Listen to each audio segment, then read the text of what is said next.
بسم اللہ الرحمن الرحیم۔ رسول اکرم صلی اللہ علیہ وسلم کی حدیث مبارک ہے، آپ نے ارشاد فرمایا لَيَأْتِيَنَّ عَلَىٰ أُمَّتِي كَمَا أَتَىٰ عَلَىٰ بَنِي اسرائیل حَذْوَ النَّعْلِ بِالنَّعْلِ۔ میری امت پر بعین ہی ہو بہو وہی حالات آئیں گے جو بنی اسرائیل پر آئے تھے۔ میری امت بنی اسرائیل کے نقش قدم پر چلے گی۔ حتیٰ ان کان منہم من اتی امہ علانیہ لَيَأْتِيَنَّ فِي أُمَّتِي مَن يَصْنَعُ ذَلِكَ۔ حتیٰ کہ اگر بنی اسرائیل میں سے کوئی شخص اپنی ماں سے بد کرداری کر چکا ہے تو میری امت میں ایسے فرد آئیں گے جو اپنی ماں سے منہ کالا کریں گے، الیاذ باللہ، اعاذنا اللہ من ذالک۔ ایسے لوگ آئیں گے۔ وَإِنَّ بَنِي إِسْرَائِيلَ تَفَرَّقَتْ عَلَىٰ سَنَتَيْنِ وَسَبْعِينَ مِلَّةً۔ میری امت میں بنی اسرائیل میں 72 فرقے تھے۔ وَإِنَّ بَنِي إِسْرَائِيلَ تَفَرَّقَتْ عَلَىٰ سَنَتَيْنِ وَسَبْعِينَ مِلَّةً۔ بنی اسرائیل میں 72 فرقے تھے۔ وَسَتَفْتَرِقُ أُمَّتِي عَلَىٰ 73 مِلَّةً، اور میری امت کے 73 فرقے بن جائیں گے۔ كُلُّهُمْ فِي النَّارِ إِلَّا مِلَّةً وَاحِدَةً۔ ان میں سے 72 جہنم میں جائیں گے، ایک جنت کے اندر جائے گا۔ قیل من ہی یا رسول اللہ۔ صحابہ کرام نے پوچھا یا رسول اللہ، وہ جنت میں جانے والا فرقہ کون سا ہوگا؟ آپ نے ارشاد فرمایا ما انا علیہ و اصحابی، ما انا علیہ و اصحابی۔ ما انا علیہ نہیں فرمایا، ما انا علیہ و اصحابی، یعنی دین مجھ سے وہ لے جو میرے صحابہ کے ذریعے ان تک پہنچا ہو۔ حدیث مجھ سے لے، معنی میرے صحابی سے لے، آیات مجھ سے لے اور ان کی تفسیر اور شرح میرے صحابہ سے لے، یہ جنتی فرقہ ہوگا۔ جس طرح دوسری حدیث پاک میں ہے کہ قرآن کریم کی آیت اتری یوم تبیض وجوہ و تسود وجوہ، قیامت کے دن بعض لوگوں کے چہرے سفید ہوں گے، بعضوں کے سیاہ ہوں گے۔ تو صحابہ کرام نے پوچھا یا رسول اللہ، جن کے چہرے سفید ہوں گے وہ کون ہوں گے؟ فرمایا ہم اہل سنت والجماع، اہل سنت والجماع، سنت رسول اللہ صلی اللہ علیہ وسلم کی، اور الجماع جماعت صحابہ کرام رضی اللہ عنہم اجمعین۔ آپ نے بتا دیا۔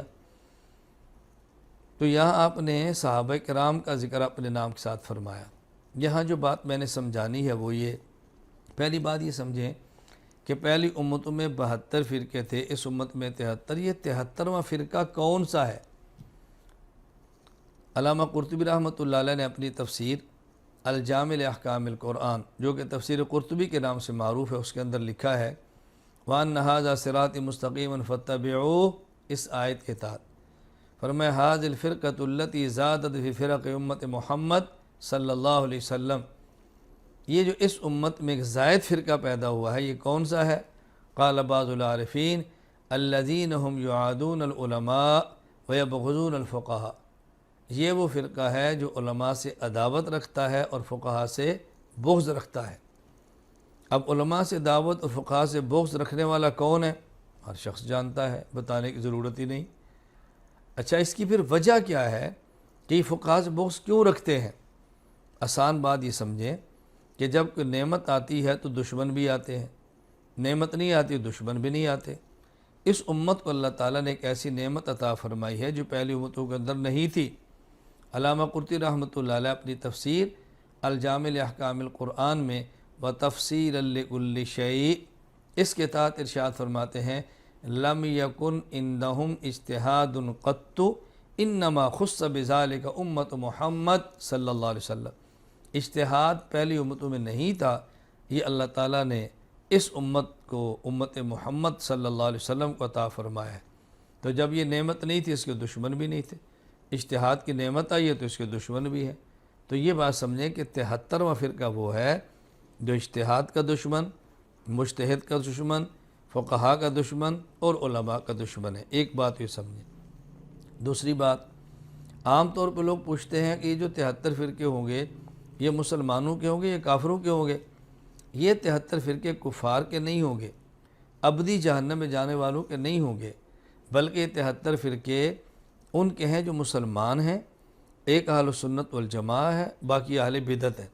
یعنی یہ اپنی گمراہی کی وجہ سے ابدی، دائمی اور ہمیشہ جہنم میں نہیں رہیں گے، بلکہ ان کی گمراہی ایسی ہوگی جو کفر کی حد تک نہیں بلکہ بدعت یہاں تک ہوگی تو کچھ عرصہ کے لیے جہنم میں جائیں گے، اپنے اس جرم کی سزا بھگتنے کے بعد اس جرم کا وبال، اس جرم کی سزا بھگتنے کے بعد یہ بالآخر جنت کے اندر جائیں گے۔ تو یہاں دو باتیں سمجھانی تھی۔ نمبر ایک، اضافی 73واں فرقہ کون سا ہے؟ علماء، فقہا، مجتہدین، اجتہاد کا دشمن۔ نمبر دو، یہ 73 فرقے وہ نہیں ہوں گے جو اسلام اور کفر کی بنیاد پر ہیں، بلکہ یہ 73 فرقے اسلام اور بدعت کی بنیاد پر ہیں۔ ایک اہل سنت والجماعت اور باقی اہل بدعت۔ اللہ تعالی ہمیں علماء کا، فقہا کا، مجتہدین کا، اجتہاد کا محبت کرنے والا، قبول کرنے والا بنائے، اور اللہ تعالیٰ ہمیں اہل سنت والجماعت ہی کے ساتھ رکھے، انہی کے ساتھ موت دے، انہی کے ساتھ قیامت کے اللہ تعالیٰ ہمارا حشر فرمائے۔